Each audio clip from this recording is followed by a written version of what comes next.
ഒടുവിൽ ബീഹാറിലെ ഇലക്ഷൻ ഫലം പുറത്തു വന്നിരിക്കുകയാണ്. ഒരുപക്ഷെ ഒപ്പീനിയൻ പോളുകളും എക്സിറ്റ് പോളുകളും പ്രവചിച്ചതിനേക്കാൾ വലിയൊരു വിജയത്തിലേക്ക് BJP എത്തുന്നു, NDA എത്തുന്നു എന്നുള്ളതാണ്. National democratic alliance national dominant alliance ആയിട്ടുണ്ട് എന്ന വ്യാഖ്യാനത്തിലേക്കൊക്കെ വരാൻ മാത്രം വലിയ ഒരു വിജയമാണ് ഇത്. ഇത്ര വലിയൊരു വിജയം NDA ക്യാമ്പ് പ്രതീക്ഷിച്ചിരുന്നു എന്ന് തന്നെ സംശയമാണ്. എന്തായാലും പ്രതിപക്ഷം ഇങ്ങനെയൊരു തെരഞ്ഞെടുപ്പ് ഫലം ആൻറ്റിസിപ്പേറ്റ് ചെയ്തിട്ടില്ല. ബീഹാർ എന്ന് പറയുന്നത് ഇന്ത്യയുടെ രാഷ്ട്രീയ ഭൂപടത്തിൽ ഏറ്റവും പ്രധാനപ്പെട്ട ഒരു സംസ്ഥാനമാണ്. പല സോഷ്യൽ ഇൻഡെക്സിലും വളരെ പിറകിലാണെങ്കിൽ കൂടി ബീഹാറിലെ രാഷ്ട്രീയത്തെ വളരെ പ്രധാനപ്പെട്ട ഒരു പൊളിറ്റിക്കൽ ഇൻഡിക്കേറ്ററായിട്ട് നമ്മൾ കണക്കാക്കാറുണ്ട്. ആ അർത്ഥത്തിൽ ബീഹാറിലൊരു ഭരണ തുടർച്ച NDAക്ക് ഉണ്ടാകുന്നു എന്നുള്ളത് ചെറിയ കാര്യമല്ല. എന്തൊക്കെയായിരിക്കാം സത്യത്തിൽ ഈ NDA ഫലത്തെ അല്ലെങ്കിൽ NDAക്ക് അനുകൂലമായൊരു ഫലത്തെ ഉണ്ടാക്കിയിട്ടുണ്ടാവുക എന്ന് നമുക്ക് പരിശോധിക്കേണ്ടതുണ്ട്. അതിൽ ഏറ്റവും പ്രധാനപ്പെട്ട ഒരു കാര്യം സംസ്ഥാന കേന്ദ്ര ഭരണങ്ങൾ കൃത്യമായി തെരഞ്ഞെടുപ്പ് ഓറിയൻറ്റഡായി കാര്യങ്ങൾ ചെയ്തു എന്നുള്ളത് തന്നെയാണ്. ഞാൻ മനസ്സിലാക്കുന്ന മറ്റ് രണ്ട് കാര്യങ്ങൾ എന്ന് പറയുന്നത്, കൃത്യമായിട്ട് ബീഹാറിൽ സ്ത്രീ വോട്ടർമാരെ വലിയ രീതിയിൽ സ്വാധീനിച്ചിട്ടുണ്ട് എന്നുള്ളതാണ് അവിടുത്തെ ഭരണപക്ഷം. പ്രത്യേകിച്ച് 15 വർഷം ലാലു പ്രസാദ് യാദവിൻ്റെ ഭരണത്തിൽ അല്ലെങ്കിൽ അവർ ആരോപിച്ചിരുന്ന ജംഗിൾ രാജ് എന്ന് പറയുന്ന സിസ്റ്റത്തെ പൂർണ്ണാർത്ഥത്തിൽ മറികടന്ന് അവിടെ ഒരു ക്രമസമാധാനം പുനഃസ്ഥാപിക്കാനുള്ള ശ്രമം ഞങ്ങളുടെ ഭാഗത്തു നിന്ന് ഉണ്ടായിട്ടുണ്ട് എന്ന രീതിയിലുള്ള വ്യാപകമായ പ്രചരണം തെരഞ്ഞെടുപ്പിന് മുന്നോടിയായിട്ടൊക്കെ വളരെ വ്യാപകമായിട്ട് ബീഹാറിൽ നടന്നിട്ടുണ്ട്. പിന്നെ പ്രധാനമായിട്ട് സ്ത്രീകളെ സ്വാധീനിക്കാൻ ഉപയോഗിച്ച മറ്റൊരു മാർഗ്ഗമായിരുന്നു അവിടെ മദ്യനിരോധനം നടപ്പിലാക്കി. അത് സ്വാഭാവികമായിട്ടും സ്ത്രീകളെ ഫോക്കസ് ചെയ്തിട്ടുള്ള അല്ലെങ്കിൽ സ്ത്രീകൾക്കാണല്ലോ അതിൻ്റെ ബെനിഫിറ്റ് കൂടുതലായിട്ട് ലഭിക്കുക. അപ്പോൾ അത് മുൻനിർത്തിയിട്ട് അവിടെ വലിയ പ്രചരണം നടന്നിട്ടുണ്ട്. വളരെ പ്രധാനപ്പെട്ട മറ്റൊരു കാര്യം അവിടെ സ്ത്രീ വോട്ടർമാരെ അവർ വിലക്ക് വാങ്ങി എന്നുള്ളതാണ്. 1,40,00,000 ഫണ്ട് വിനിയോഗിച്ച് അവിടുത്തെ ഓരോ സ്ത്രീകളുടെ ബാങ്ക് അക്കൗണ്ടിലേക്കും 10,000 രൂപ അവർ ഇട്ട് നൽകും. തെരഞ്ഞെടുപ്പിന് ഏകദേശം കുറച്ച് മുമ്പ് അത് മുൻനിർത്തിയിട്ടുള്ള വ്യാപകമായ പ്രചരണം അല്ലെങ്കിൽ സ്ത്രീ വോട്ടർമാരെ വിലക്ക് വാങ്ങി എന്ന രൂപത്തിലുള്ള പ്രചരണം തന്നെ തെരഞ്ഞെടുപ്പിന് മുന്നോടിയായിട്ട് അവിടെ നടന്നിട്ടുണ്ട് എന്നുള്ളതാണ്. അത് മഹാരാഷ്ട്രയിലൊക്കെ ലാഡ്ലി ബഹൻ പോലുള്ള പദ്ധതികൾ BJPക്ക് മേൽക്കോയ്മ കൊടുത്തു എന്നൊരു വ്യാഖ്യാനം ഉണ്ടല്ലോ. വിജയം കണ്ടതിന് ശേഷമുള്ള അതേ അതിന് സമാനമായിട്ടുള്ള ഒരു തെരഞ്ഞെടുപ്പ് തന്ത്രം തന്നെ ബീഹാറിൽ അവർ പ്രയോഗിച്ചു എന്ന് വേണമെങ്കിൽ നമുക്ക് കരുതാം. BJP അല്ലെങ്കിൽ NDA ആഗ്രഹിക്കുന്നൊരു വിജയം അതുണ്ടാകുന്നു അല്ലെങ്കിൽ അതുണ്ടാകാനുള്ള സാധൂകരണം അല്ലെങ്കിൽ അങ്ങനെ ഒരു നമ്പറിലേക്ക് എത്തുമ്പോൾ അത് സാധൂകരിക്കാൻ ഇത്തരം ചില പദ്ധതികൾ കാരണമാവുന്നുണ്ട്. ഞാൻ അങ്ങനെ മനസ്സിലാക്കുന്നു. പ്രത്യേകിച്ച് വോട്ട് ചോരിയൊക്കെ ആരോപണങ്ങൾ ഉയർന്നു നിൽക്കുന്ന സമയത്ത് രാഹുൽ ഗാന്ധി തന്നെ ഒരു വേള പറയുകയുണ്ടായി, ഈ ലാഡ്ലി ബഹനൊക്കെയാണ് BJP വീണ്ടും അധികാരത്തിൽ തുടർത്തുന്നത് എന്ന ഒരു നരേറ്റീവ് ശക്തി പകരാൻ വേണ്ടി ഇത്രയും ഭീമമായ സംഖ്യ ചെലവിട്ട് ഒരു സംസ്ഥാനത്ത് തെരഞ്ഞെടുപ്പ് ഓറിയൻറ്റഡ് ആയിട്ട് ഇത് നടപ്പിലാക്കുന്നു എന്നുള്ളതാണ്. പിന്നെ തെരഞ്ഞെടുപ്പ് കേന്ദ്ര ഗവൺമെൻറ്റിനെ സംബന്ധിച്ചിടത്തോളം ബീഹാർ തെരഞ്ഞെടുപ്പ് എത്രമാത്രം പ്രാധാന്യമുള്ളതാണെന്ന് തെളിയിക്കുന്ന രൂപത്തിലായിരുന്നു സമീപകാലത്ത് വന്നിട്ടുള്ള ബജറ്റുകൾ. ഉറപ്പായിട്ടും കേന്ദ്ര ബജറ്റുകളാണെങ്കിലും സംസ്ഥാന ബജറ്റുകളാണെങ്കിലും അതിലവർ ബീഹാറിന് വേണ്ടിയിട്ട് നീക്കി ഇരുത്തി വെച്ച പണം അല്ലെങ്കിൽ അതിന് വേണ്ടിയിട്ട് അവർ ബജറ്റ് എത്രമാത്രം ഒരു ശക്തിയായിട്ട് അവരവിടെ ഉപയോഗിച്ചു. കഴിഞ്ഞ ഏറ്റവും ഒടുവിലത്തെ കേന്ദ്ര ബജറ്റ് തന്നെ ബീഹാർ ആന്ധ്ര കേന്ദ്രീകരിച്ചിട്ടായിരുന്നു. ആന്ധ്രയിൽ അവരുടെ പുതിയ സഖ്യത്തെ തൃപ്തിപ്പെടുത്തണം, ബീഹാറിലാണെങ്കിൽ വരാനിരിക്കുന്ന തെരഞ്ഞെടുപ്പിനെ അവർ ക്യാഷ് ഇൻ ചെയ്യണം. അപ്പോൾ ഈവൻ വിമർശനങ്ങൾ ശക്തമായി ഉയർന്നു വന്നത് തന്നെ ഇന്ത്യയിൽ ആകെ 2 സംസ്ഥാനങ്ങളുള്ളൂ എന്നുള്ള ചോദ്യങ്ങളുമായിട്ടായിരുന്നു. അത് ഞാനിതിൽ ഏറ്റവും പ്രധാനപ്പെട്ട കാര്യം നേരത്തെ പറഞ്ഞ പോലെ ബീഹാർ തെരഞ്ഞെടുപ്പ് ഫലം തങ്ങൾക്ക് അനുകൂലമാകണമെന്ന് ഏറ്റവും കൂടുതൽ ആഗ്രഹിക്കുന്ന സ്വാഭാവികമായിട്ടും BJP ആണ്. അതിൽ 400 സീറ്റ് 400 പാർ എന്ന് പറയുന്ന അബ്കി ബാർ 400 പാർ എന്ന അവരുടെ മുദ്രാവാക്യം കഴിഞ്ഞ ലോക്സഭാ തെരഞ്ഞെടുപ്പിൽ തകർന്ന് തരിപ്പണമായതാണ്. അപ്പോൾ അതിൽ നിന്നും ഇപ്പോഴും ആ ആഘാതത്തിൽ നിന്ന് ഇപ്പോഴും നരേന്ദ്രമോദി മുക്തനായിട്ടില്ല എന്നൊക്കെ പലപ്പോഴും നമുക്ക് തോന്നാറുണ്ട് അദ്ദേഹത്തിൻ്റെ പബ്ലിക് അപ്പിയറൻസിൽ നിന്നൊക്കെ. അപ്പം വളരെ ഡെസ്പെറേറ്റായിരുന്നു. അത് പ്രധാനമന്ത്രി പേഴ്സണലി എത്ര ഡെസ്പെറേറ്റായാണ് എന്നുള്ളതിൻ്റെ ഒരു ഉദാഹരണം പറഞ്ഞാൽ, ഇപ്പോൾ പെഹൽഗാമിൽ ഭീകരാക്രമണം നടന്നപ്പോൾ പ്രധാനമന്ത്രി സ്ഥലത്തില്ല, ഇന്ത്യയിലില്ല, അദ്ദേഹം വിദേശ പര്യടനത്തിലാണ്. അവിടെ നിന്ന് പര്യടനം ഇടയ്ക്ക് അവസാനിപ്പിച്ച് ഇന്ത്യയിലേക്ക് മടങ്ങി വരുമ്പോൾ എല്ലാവരും സ്വാഭാവികമായും പ്രതീക്ഷിക്കുന്നത് ഡൽഹിയിൽ വിളിച്ചു ചേർക്കപ്പെട്ട ആഭ്യന്തര വകുപ്പും പ്രതിരോധ വകുപ്പും ചേർത്തിട്ടുള്ള സർവകക്ഷി യോഗത്തിൽ പ്രധാനമന്ത്രി പങ്കെടുക്കും എന്നാണ്.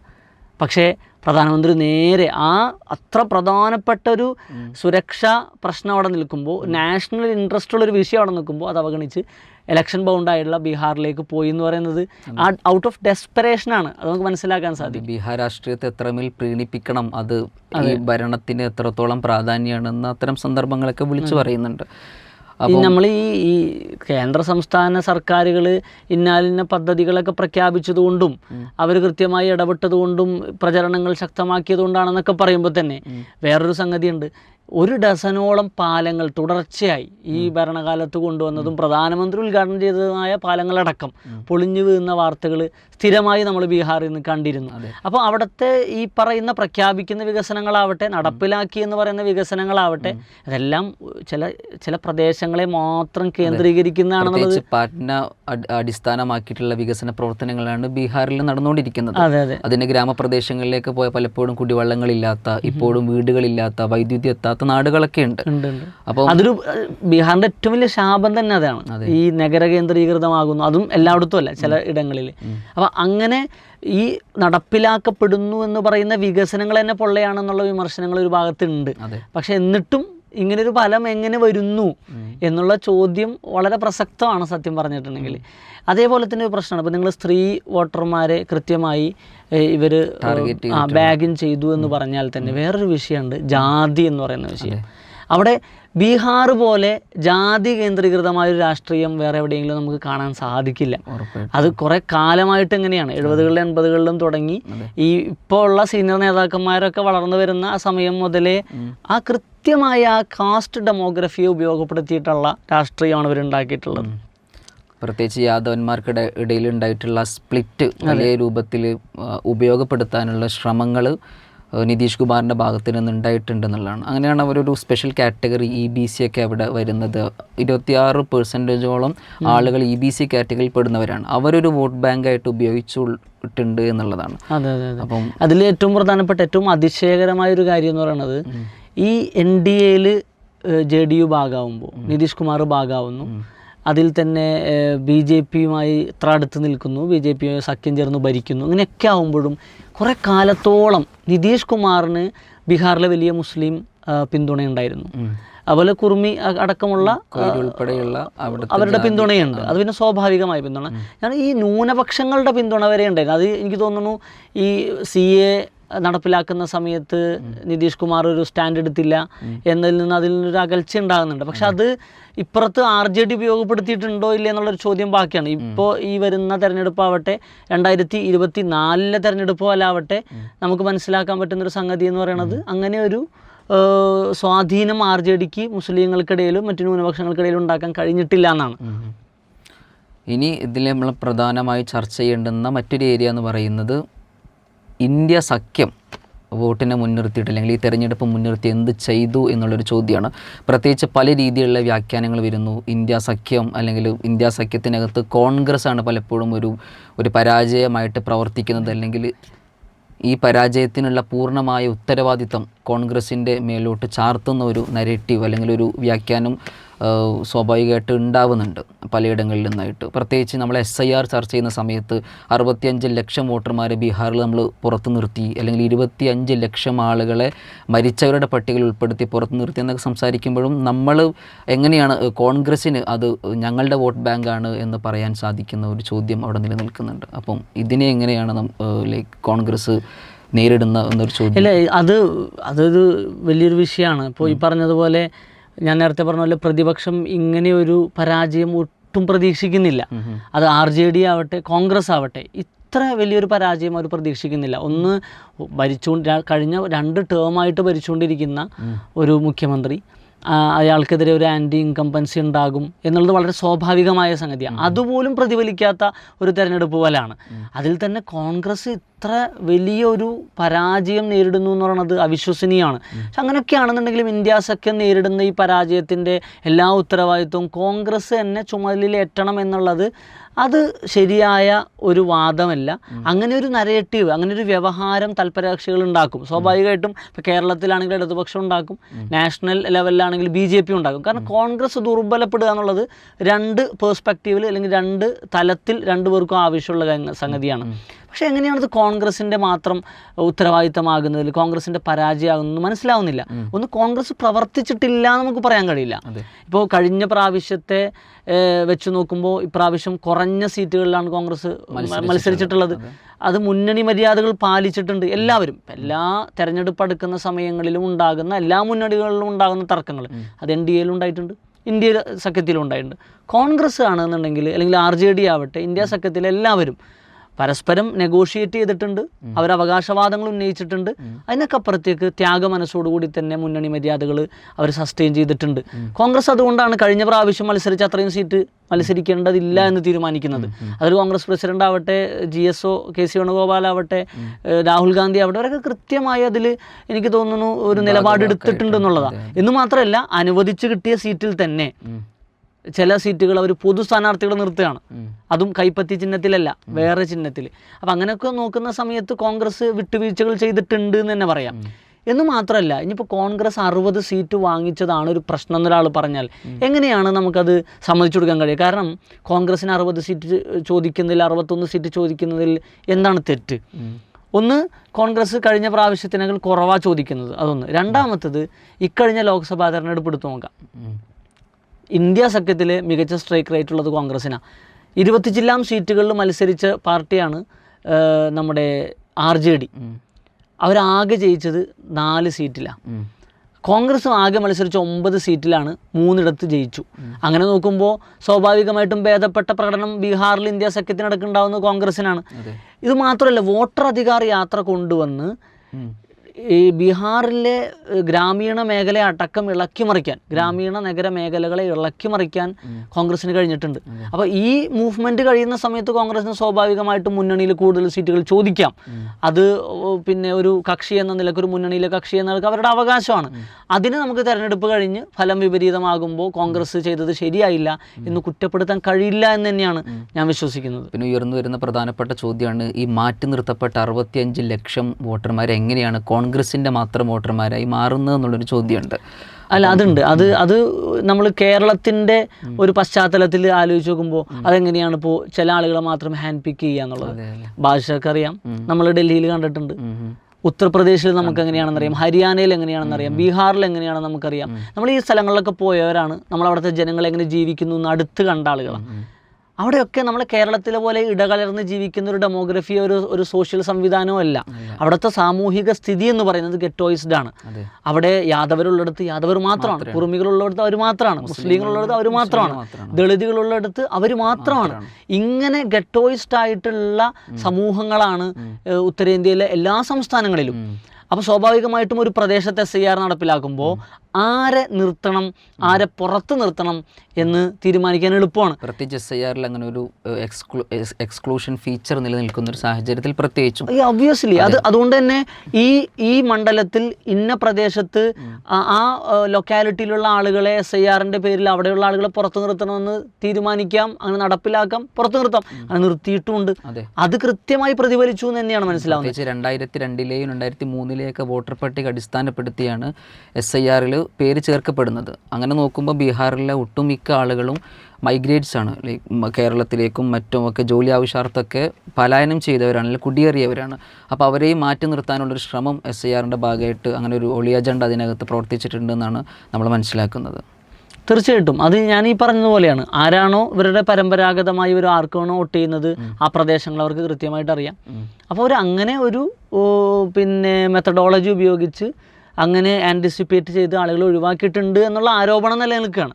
അത് എത്രയായാലും ഇത്ര ആളുകൾ ഇപ്രാവശ്യം വോട്ട് ചെയ്യാൻ സാധിച്ചിട്ടില്ല, അവസരങ്ങൾ ഉണ്ടായിട്ടില്ല എന്നുള്ളത് വ്യക്തമാണല്ലോ. കോടതിയിൽ പോയിട്ടും അതിനൊരു ഫലം ഉണ്ടായിരുന്നില്ല. അപ്പോൾ എനിക്ക് തോന്നുന്നു SIR-ന്റെ വിഷയമാണെങ്കിലും കൃത്യമായി ഉയർത്തിക്കൊണ്ടുവരാൻ കഴിഞ്ഞു, വോട്ട് ചോരി വിഷയമാണെങ്കിലും കൃത്യമായി ഉയർത്തിക്കൊണ്ടുവരാൻ കഴിഞ്ഞു. ഇപ്പം ഞാനൊരു കാര്യം പറയാം. ഇപ്പോൾ കോൺഗ്രസിൻ്റെ വിഷയം ചോദിച്ചല്ലോ. കോൺഗ്രസിൻ്റെ നേതൃത്വം, അതായത് കോൺഗ്രസ് പ്രസിഡന്റ് മല്ലികാർജ്ജുൻ ഖാർഗെ, LOP രാഹുൽ ഗാന്ധി, കോൺഗ്രസിൻ്റെ സംഘടനാ ചുമതലയുള്ള general secretary KC Venugopal, working കമ്മിറ്റിയിലെ പ്രധാനപ്പെട്ട നേതാക്കന്മാർ, ഇങ്ങനെ തുടങ്ങി വലിയൊരു നാഷണൽ ലീഡേഴ്സിൻ്റെ പട ദിവസങ്ങളോളം ബീഹാറിൽ ക്യാമ്പ് ചെയ്തിട്ടാണ് വോട്ടർ അധികാര യാത്രയാവട്ടെ ഇലക്ഷൻ പ്രചരണമാവട്ടെ നടത്തിയിട്ടുള്ളത്, ഏകോപിപ്പിച്ചിട്ടുള്ളത്. പരിപാടിയിലൊക്കെ ഒരു വലിയ ജനസഞ്ചയം ഉണ്ടായിട്ടുണ്ട്. അതൊന്നും നമുക്ക് കണ്ടില്ല എന്ന് നോക്കാൻ കഴിയില്ല. പക്ഷെ അതൊക്കെ ഫലിച്ചോ? എന്ന് ചോദിച്ചാൽ അത് ആരെങ്കിലും കുറച്ച് ആളുകളെ മാത്രം കുറ്റപ്പെടുത്തി നമുക്ക്, അല്ലെങ്കിൽ കോൺഗ്രസിനെ മാത്രം കുറ്റപ്പെടുത്തി മാറി നിൽക്കാൻ കഴിയില്ല. ഒന്നുകിൽ ഇന്ത്യ സഖ്യത്തിൽ കോൺഗ്രസിനെ മാത്രം ഉത്തരവാദിത്തം ഏൽപ്പിക്കാം, അല്ലെങ്കിൽ കോൺഗ്രസിനകത്ത് ചിലരെ മാത്രം ഉത്തരവാദിത്തം ഏൽപ്പിക്കാം. ഇതൊരു കളക്റ്റീവായ അക്കൗണ്ടബിലിറ്റിയിലേക്ക്, റെസ്പോൺസിബിലിറ്റിയിലേക്ക് പോകേണ്ടി വരും എന്നുള്ളതാണ്. ഇനി അതൊക്കെ മാറ്റി നിർത്തി കഴിഞ്ഞാൽ ഈ രാഹുൽ ഗാന്ധിയുടെ വോട്ടറധികാര യാത്രയിൽ കണ്ട ജനക്കൂട്ടം എന്ന് പറയുന്നത് ചെറിയ ജനക്കൂട്ടമല്ല. അതേപോലെ തന്നെ അവരുടെ തേജസ്വിയും രാഹുലും ഒരുമിച്ച് വന്ന ഇലക്ഷൻ റാലികളിൽ പങ്കെടുത്ത ആളുകളുടെ ബാഹുല്യം എന്ന് പറയുന്നത് ചെറുതല്ല. അപ്പോൾ ഈ ആളുകളുടെ വോട്ട് എവിടെ പോയി എന്നുള്ളൊരു സംഗതി ഉണ്ടല്ലോ. ഒന്നുകിൽ SIR അടക്കം പുറത്തു നിർത്തിയ ആളുകൾ കൂടി ഉള്ള ഒരു ജനക്കൂട്ടമാണ്, അല്ലെങ്കിൽ ഈ നമ്മൾ നേരത്തെ പറയാറുണ്ട് കോൺഗ്രസിൻ്റെ റാലിയിൽ ഒരുപാട് ആൾക്കാരൊക്കെ ഉണ്ടാവും, പക്ഷേ അതൊന്നും വോട്ടിൽ കാണൂല എന്ന്. മുമ്പ് അതൊരു രാഷ്ട്രീയ നിരീക്ഷണമായിരുന്നു. അതൊരു പരിഹാസ രൂപത്തിലോ അല്ലെങ്കിൽ കോൺഗ്രസിനെ തന്നെ ചിന്തിപ്പിക്കുന്ന രീതിയിലൊക്കെ ഉള്ള രാഷ്ട്രീയ നിരീക്ഷണമായിരുന്നു എന്നുണ്ടെങ്കിൽ, വോട്ട് ചോരിയുടെ ആരോപണങ്ങൾ നിലനിൽക്കുമ്പോൾ നമ്മൾ വളരെയധികം ശ്രദ്ധിക്കണം. ഈ തെരഞ്ഞെടുപ്പുകൾ ക്രമക്കേട് ഉണ്ടാവുന്നുണ്ടോ? നമ്മൾ നേരിട്ട് കാണുന്ന ഈ ജനക്കൂട്ടം അവർ സ്വാഭാവികമായിട്ടും പോളിംഗ് ബൂത്തിൽ ചെല്ലുമ്പോൾ ഇതേ ആളുകൾക്ക് തന്നെയായിരിക്കുമല്ലോ വോട്ട് ചെയ്തിട്ടുണ്ടാവുക. അപ്പോൾ ആ വോട്ട് പ്രതിഫലിക്കുന്നില്ലല്ലോ എന്നുള്ളൊരു സംഗതി അത് ചെറിയൊരു വിഷയമല്ല. അത് ആ ഗൗരവത്തിൽ ആലോചിക്കുകയും പരിഗണിക്കുകയും ചെയ്യേണ്ടത് ആരാണ്? അത് തെരഞ്ഞെടുപ്പ് കമ്മീഷനാണ്. തെരഞ്ഞെടുപ്പ് കമ്മീഷനാവട്ടെ, നമ്മൾ അശോക റോട്ടിൽ നിന്ന് അവരുടെ ഓഫീസ് രാഷ്ട്രീയ നിർവചന ആയോഗ്, അവരത് ഭാരതീയ ജനതാ നിർവചന ആയോഗാക്കി ദീൻദയാൽ ഉപാധ്യായ ലോക ഓഫീസ് മാറ്റി എന്നുള്ള ആരോപണം അല്ലെങ്കിൽ ആക്ഷേപം ശരിവെക്കുന്നതാണ് പലപ്പോഴും നമ്മൾ കണ്ടുകൊണ്ടിരിക്കുന്നത്. തെരഞ്ഞെടുപ്പിൽ NDA ആണോ ജയിച്ചത്, അല്ലെങ്കിൽ ഇലക്ഷൻ കമ്മീഷനാണോ SIR ആണോ ജയിച്ചത് എന്നുള്ളൊരു ചോദ്യം ജനാധിപത്യത്തിന് നേരെ ഒരു കൊഞ്ഞനം കുത്തുന്ന ഒരു സാഹചര്യത്തിലാണ് ഇപ്പോൾ നമ്മൾ ഈ തെരഞ്ഞെടുപ്പ് വിജയത്തെ നമ്മൾ നിരീക്ഷിക്കുന്നതെന്നാണ് ഞാൻ മനസ്സിലാക്കുന്നത്. പ്രത്യേകിച്ച് വോട്ടെണ്ണലിൻ്റെ തലേ ദിവസമായ ഇന്നലെ പ്രത്യേകിച്ച് ആ സ്ട്രോങ് റൂമിൽ ക്യാമറ അരമണിക്കൂർ, വളരെ അലാമിങ്ങായ സംഗതിയല്ലേ? അതെ, വളരെ കൺസേണിംഗ് ആയിട്ടുള്ള സംഗതിയല്ലേ? അപ്പോൾ ആ രൂപത്തിലുള്ള പിന്നെ വിമർശനങ്ങൾ തെരഞ്ഞെടുപ്പ് കമ്മീഷനെതിരെ നടക്കുന്ന CPIML നേതാവ് ഒരു വിഷയം ഉന്നയിച്ചിട്ടുണ്ടല്ലോ. അതായത് വോട്ടേഴ്സ് ലിസ്റ്റിൽ പേരുള്ളതിനേക്കാൾ 3 ലക്ഷം അധികം ആളുകൾ വോട്ട് ചെയ്തിരിക്കുന്നു. അപ്പം ഇതെങ്ങനെയാണെന്ന് പോലും പരിശോധിക്കാനുള്ള സന്നദ്ധത തെരഞ്ഞെടുപ്പ് കമ്മീഷന്റെ ഭാഗത്ത് നിന്നുണ്ടാവുന്നില്ല. അതുപോലെ സ്ട്രോങ് റൂമിലെ CCTVകൾ പ്രവർത്തിക്കാതാവുന്നു, ട്രക്കുകൾ വരുന്നു, വന്ന് നിൽക്കുന്നു, എന്തൊക്കെയോ സമാനമായ സാഹചര്യം നമ്മൾ ഹരിയാനയിൽ കണ്ടതാണ്, ഉത്തർപ്രദേശിൽ കണ്ടതാണ്. വോട്ടിംഗ് മെഷീനുകൾ അലസമായി കിടക്കുന്ന കാഴ്ച നമ്മൾ കണ്ടതാണ്. അതുപോലെ തന്നെ ഒരാൾ സോഷ്യൽ മീഡിയയിലൂടെ പോസ്റ്റ് ഇട്ടു, ഞാൻ ഇന്ന് 7 വോട്ട് ചെയ്തു എന്ന് പറയുന്ന രൂപത്തിലുള്ള എന്ത് നടപടി ഉണ്ടായിരുന്നു? ബീഹാറിൽ തന്നെ ഡൽഹിയിൽ വോട്ട് ചെയ്തവർ ബീഹാറിൽ വോട്ട് ചെയ്തിട്ടുണ്ട്, മഹാരാഷ്ട്രയിൽ വോട്ട് ചെയ്തവർ ബീഹാറിൽ വോട്ട് ചെയ്തിട്ടുണ്ട്. രാഹുൽ ഗാന്ധി അടക്കമുള്ളവർ അത് എടുത്ത് കാണിക്കുകയും ചെയ്തു. പിന്നെ VVPATകൾ റോട്ടിൽ കിടക്കുന്നു. അപ്പൊ ഇങ്ങനെ എല്ലാ ദൃഷ്ടാന്തങ്ങളുണ്ടെന്ന് പറയുന്ന പോലെ എല്ലാം തുറന്നു കിടക്കുന്ന ഒരുപാട് സംഗതി ഉണ്ട്. അതിൻ്റെ ഇടയിൽ എനിക്ക് തോന്നുന്നു ഏകപക്ഷീയമായി അത് എത്ര വലിയ നമ്പറാണെന്ന് പറഞ്ഞാലും BJPക്ക് ഏകപക്ഷീയമായി ആഘോഷിക്കാനുള്ള അല്ലെങ്കിൽ NDAക്ക് ആർമാദിക്കാനുള്ള ഒന്നായി തെരഞ്ഞെടുപ്പ് ഫലത്തെ വ്യാഖ്യാനിക്കുന്നത്, അല്ലെങ്കിൽ മറ്റ് മറുഭാഗത്ത് ഇന്ത്യ സഖ്യത്തിൻ്റെ പരാജയം അവരുടെ കഴിവുകേടായോ അല്ലെങ്കിൽ ഭരണപക്ഷത്തിൻ്റെ മേൽക്കോയ്മയായോ മാത്രം ചിത്രീകരിക്കുന്ന ഒരു വ്യവഹാരം ഉണ്ടാകുന്നത് ജനാധിപത്യത്തിന് ഭൂഷണമല്ല എന്നാണ് ഞാൻ മനസ്സിലാക്കുന്നത്. ബീഹാറിനെ തെരഞ്ഞെടുപ്പ് ഫലത്തെ ആ ഒരു തലത്തിൽ നിന്നുകൂടി തന്നെ കാണേണ്ടി വരും.